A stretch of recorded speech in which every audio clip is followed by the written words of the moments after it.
Yeah, I'm Muslim. We're going to stay on topic. You're not going to change topic and run? What is the You topic? saw the topic. The subject is about Allah of Islam is a pagan God, not the God of the Bible, and that your rituals are all pagan. The Arabic Bible, they use Allah. And the Arabic Bible says Jesus is Allah. So is Jesus your Allah? No, but they use Allah. So No, be consistent. If you're going to go to the Arabic Bible, my Bible says the Allah of the Bible is the Father and the Son. Is that your Allah? No. So who was the Allah of the pagan Arabs? The creator, the maker. According to your Islamic sources, the chief god, the Lord of the Kaaba, was Hubal. Islamic tradition says the Kaaba, Mecca, that was the place and the shrine for Hubal. And Hubal was the god of Muhammad's family. Abdul Muttalib, when he went to pray, he went to the statue of Hubal, and as he's praying to Allah, he was facing Hubal. Do you know this, right? Yes, the Prophet broke it. The Prophet broke all of it. No, I know, but you admit that Hubal or Hubal, that was the god worshipped as the chief god in Mecca, right? I'm not too sure. I don't want to say yes or no. Well, I'm going to show you.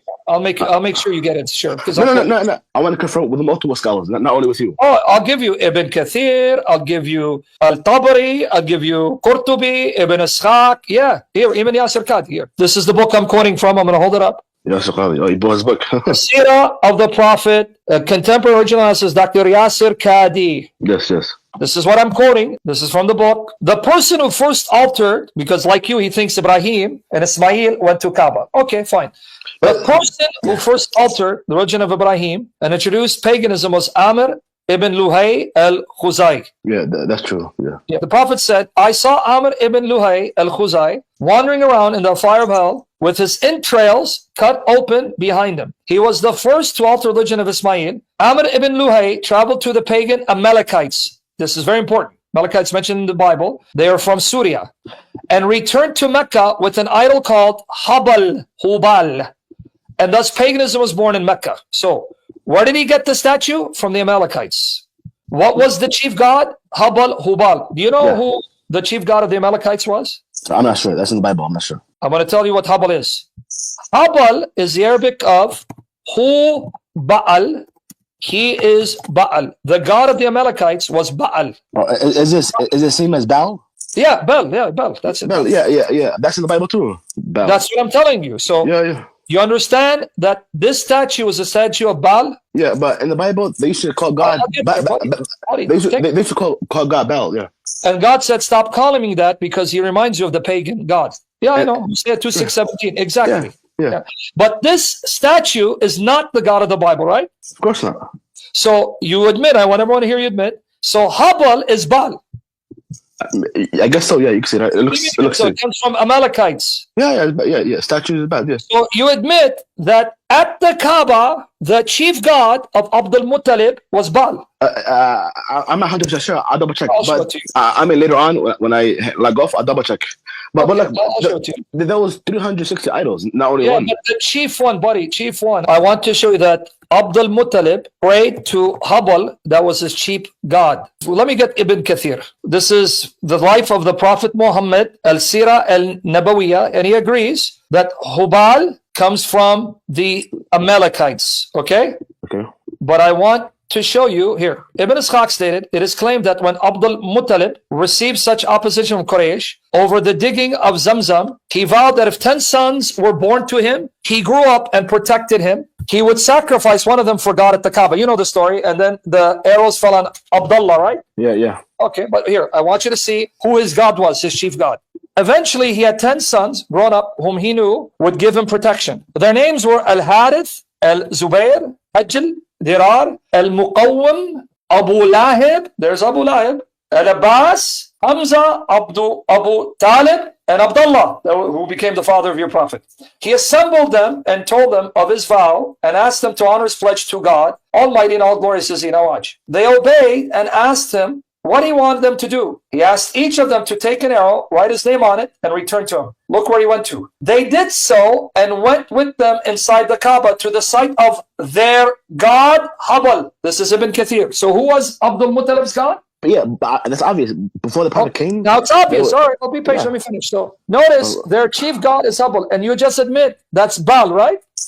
I'm a double check, but I think you're right. What do you mean double check, buddy? We just said it's from the Amalekites, man. Okay, The but Amalekites. I'm asking my sheikh that I trust You more. ask your sheikh, your Okay, mashayikh. yeah, okay, it's okay. Okay, it's Bell. So, guys, you just had a Muslim who's honest enough to tell you the Okay, God worshipped by the pagans, their chief god is Baal. Baal. I'm not a pagan apologist, so I'm not defending. I didn't say you're pagan. I said the pagans of Arabia, buddy. Listen carefully. Yeah. Not you today. The pagans. Yes. Abdul Muttalib, because he was a pagan, he worshipped Baal. Good. All right. Now, where there was the well in which offerings to the Kaaba would be placed. They're near Hubal. Remember, he said an arrow, right? Remember the vow? If you give me 10 sons, I'll sacrifice one of them, right? Okay, yeah. And he said, I'm going to put the name of every one of you on the arrows to see which one needs to be sacrificed. So he went to Hubal. There near Hubal were 7 arrows, which they used for divining a judgment over some matter of consequence. Question of blood money, kinship, or the like. They would come to Hubal or Hubal to seek a resolution, accepting whatever they were ordered to do or to refrain from. So he goes to Hubal, takes arrows, and it falls on Abdullah. Now, guys, I want you to see the sources. Let me just read it for them. I know you know this. They begged Abdul Muttalib, do not kill Abdullah. Now, guys, if you don't know who Abdullah is, he's the one who becomes Muhammad's father. So when he went and inquired, which of the 10 sons I will now sacrifice? By the way, does that sound familiar? What did the Baal worshippers do? Sacrifice their sons. So what did Abdul Muttalib say? If you give me 10 sons, I'll sacrifice one of them for you. Are you making the connection here? So now he wants to know which of the 10 should he sacrifice. Okay. It fell on Abdullah, who later becomes the father of Muhammad. Okay, now they're begging him, don't do it. So what does he do? Because he can't break his oath. So they left for Medina, where they found the diviner whose name was Saja. He went to a sorceress.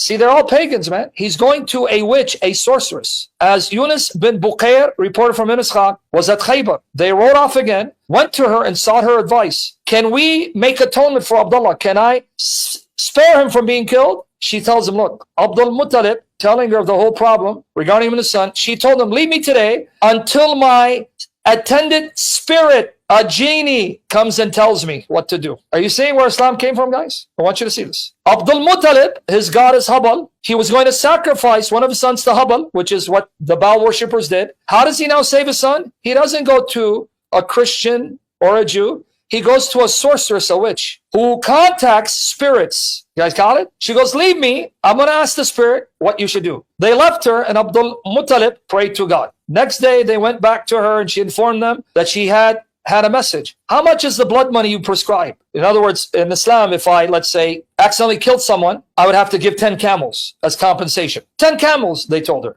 That being then the case, then go back to your land and present your man as an offering and do the same with the 10 camels. So she's saying, now go to Hubal and then inquire how many camels will take to sacrifice to save Abdullah's life. Pay attention. So what does he do? Right? Then go back to your land, present your man as an offering, do the same with the 10 camels. Then cast arrows to decide between him and them. If the divining arrow points to him, then add to the number of camels. So if the arrow that you're going to use to discern, should I kill Abdullah or the camels? If it keeps pointing to Abdullah, don't stop until the arrow then says, okay, kill the camels. Until your God is satisfied. Notice, until who? I want you to listen because I don't want you to change the subject. Your God is satisfied. Now, who is this God? Because I don't want him to miss this. They did so and went with them inside the Kaaba to the site of their God, Hubal.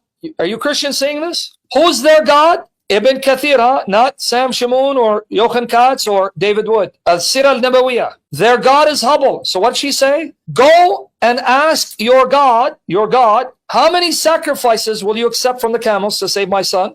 Until your God is satisfied. If it points to the camels, then sacrifice them in his place. That way, you will please your God and save your man. Okay, now I'm going to ask you a question right after this. So they went back to Mecca, and when they had agreed to do as she had said, Abdul Muttalib said prayers to God. Then they offered up Abdullah and the 10 camels as sacrifice and cast the arrow. At that point, the men of Quraysh told Abdul Muttalib, who was standing near Hubal, praying to God. Do you guys catch it? He's by the statue of Hubal praying to God. It's all over. Your God is pleased, O Abdul Muttalib. Now I'm going to ask you a question. It says, his God is pleased. He accepts 100 camels to spare Abdullah. Okay. Your God is pleased. Who is his God? Hubble. Who does he go to and ask, how many camels we accept? Hubble. Now I'm going to ask you a question. Why is he standing by the statue of Hubble and praying to Allah? Because the Arabic Ibn Kathir says he was praying to Allah. Why does he stand before Hubble and pray to Allah when Hubble is his God that he has to ask, how many camels will satisfy you to spare my son? Unless you think it's Allah who wanted Abdullah to be killed and accepted 100 camels to save him. Who's Hubble? Yeah, Hubble's Baal. We agreed. No, I know it's Baal. You didn't get my question. Let me repeat it slowly because I want you to answer honestly. Please don't tap dance. We are told by Ibn Kathir and other Muslims, the God of Abdul Muttalib is Hubble. Who Baal? Who's Baal? You just said it's Baal. Good. Okay. Baal requires human sacrifice. Does Allah require human sacrifice? No. So when he went to this sorceress, this witch, and she said to him, since you give 10 camels as a sacrifice for diya, blood money, go to your God until he's satisfied with the exact number of camels that he'll accept for you to kill in place of Abdullah. So now I'm going to ask you a question. It's not Allah, right, that wants Abdullah to be killed, right? It's not Allah. In other words, is he going to kill Abdullah for Allah? Oh, no, because no, they don't accept the... Oh, good. No. So who is he going to kill Abdullah for? Because he's made an oath. If you give me 10 sons, I'm going to kill one of them. Who does he now want to sacrifice Abdullah for? I'm guessing Baal? Yes. Because who's going to accept 100 camels as sacrifice after using arrows, divining arrows? This was a way they would discern what their God wanted. Allah or Hubble? Allah or Hubble? They worship Hubble. Good, Hubble. And what do you use arrows for? To get Hubble to answer, not Allah, right? Yeah, that's what they're old ways, yeah. So now you're going to confuse me.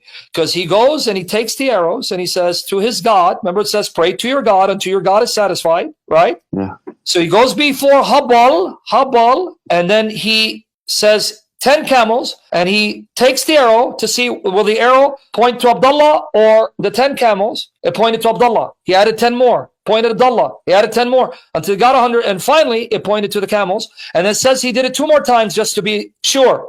All right, hold on. 100 camels, it pointed to the camels. Wait, let me just see, maybe it was by chance. He did it again, pointed to the camels. One more time. So he did it 3 times to make sure that he got the right answer from Hubble. I will accept 100 camels as sacrifices for Abdullah. Okay, so you got that so far with me, right? Yeah. Okay, but I'm now confused because if you go back and look in the Arabic, he's saying he stood by Hubble and prayed to Allah. Why is he praying to Allah when he's standing before Hubble? When the sacrifice is for Hubble, he wants to kill Abdullah for Hubble and wants to see, will Hubble accept camels instead of Abdullah? Why is he standing before the statue of Hubble and praying to your God Allah? Because they used to use statues as intermediators. Oh, so then you're saying that Allah accepted the advice of a sorceress, a witch? No. No, you see, I told you you're going to waste my time. Yes, because it was the witch that said, let me ask my spirit what you should do, and then says, go and do this and pray until your God is satisfied. So you're saying Allah wanted Abdullah to be killed, and then he accepted the 100 camels, so he went with the advice of the sorceress. No, yeah, that's what it says. Yes, everything happens under the decree will of Allah. But that's not what we're saying.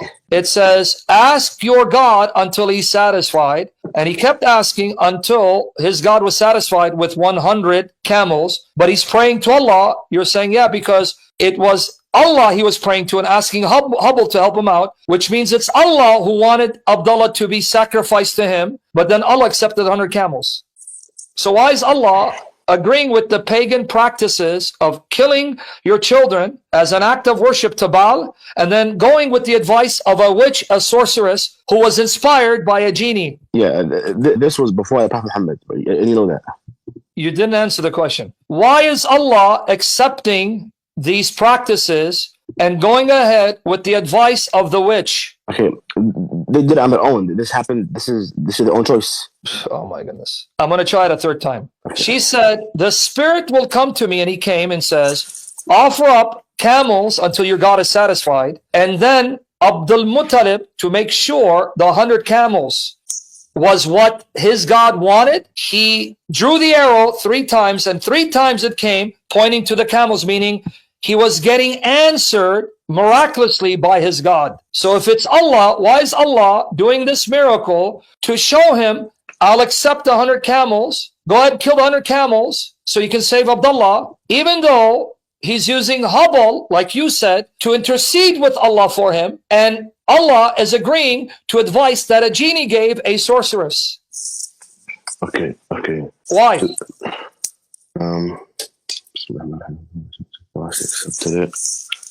Because you said he was praying to Allah, but he went to Hubble so Hubble could intercede. So he goes to Hubble. Hubble, help me with Allah, that Allah will accept this. Okay, so that means you just admit two things. Allah is accepting the intercession of Hubble. No, I didn't say accepted it. He did, because he answered him saying, I'll accept 100 camels. Do I need to read it again, brother? No. It's not a reading. It's the first time I see this. I'm familiar with it. But in this way, this perspective. But so I was saying, maybe you can answer this. Okay, I'm gonna tell you why it happened for God's infinite wisdom, so the prophet could come. Okay, let me repeat my question again, just so you can get it.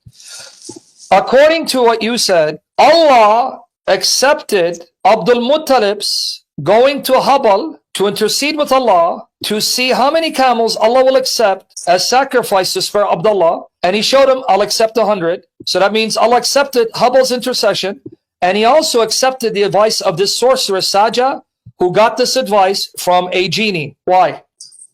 Okay, this is before the Prophet Muhammad. I don't know why. I don't defend people. Okay, so why don't you come back with the answer? I'll give you the article. Okay. Come back, find me, because I don't want to put you on the spot. Now you know, go ask your sheikh, come back, because I don't want you to just make up stuff. Okay, thank you. Okay, buddy. Have a good day, Sam. So do you understand the implication here? Either now, he would have to say, Allah accepted the intercession of Hubble, means Allah accepted Baal. Do you understand what he meant? He told you it's Baal. That means Allah accepted the intercession of Baal. Baal, a name of Satan. So Allah is acknowledging the existence of Baal, and he's accepting his intercession for Abdul Muttalib, and he's accepting the advice of a genie given to a sorceress. And this is the God that Muhammad turned into the God of the Bible. See it?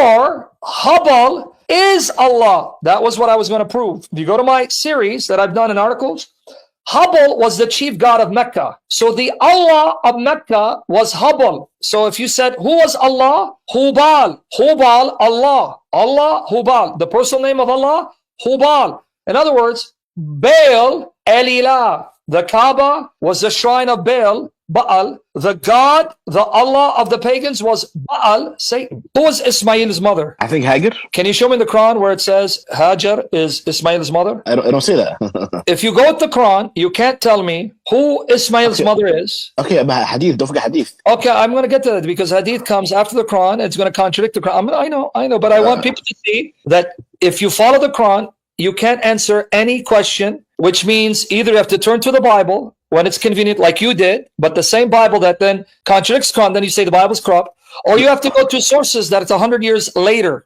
which is fine because those sources are going to be an embarrassment. What's the name of Adam's wife? Hawa.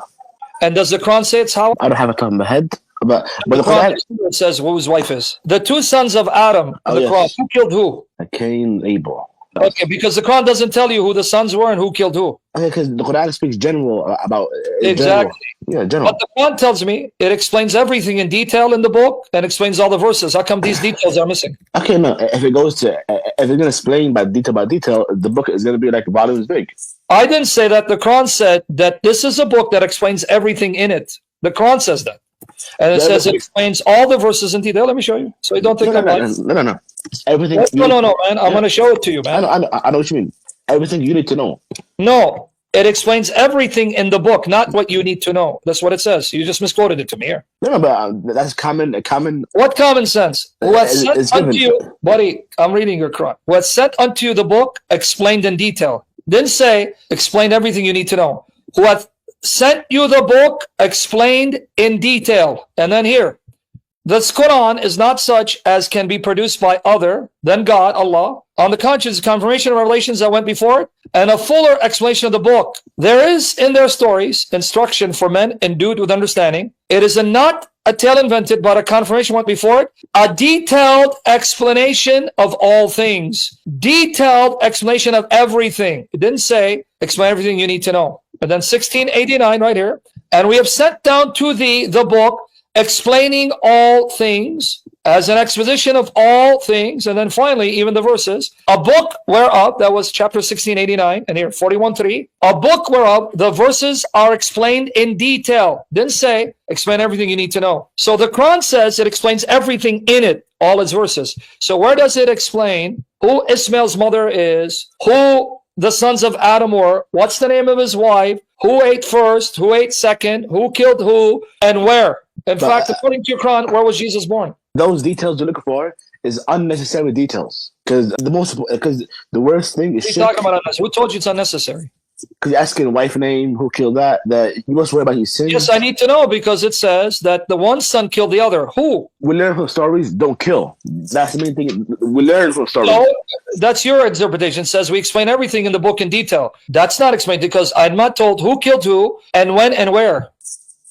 In fact, here, when it says in chapter 33, 37, this is important because I want to know who Zayd is. Behold, thou didst say to one who had received the grace of God in thy favor. Yeah, Zayd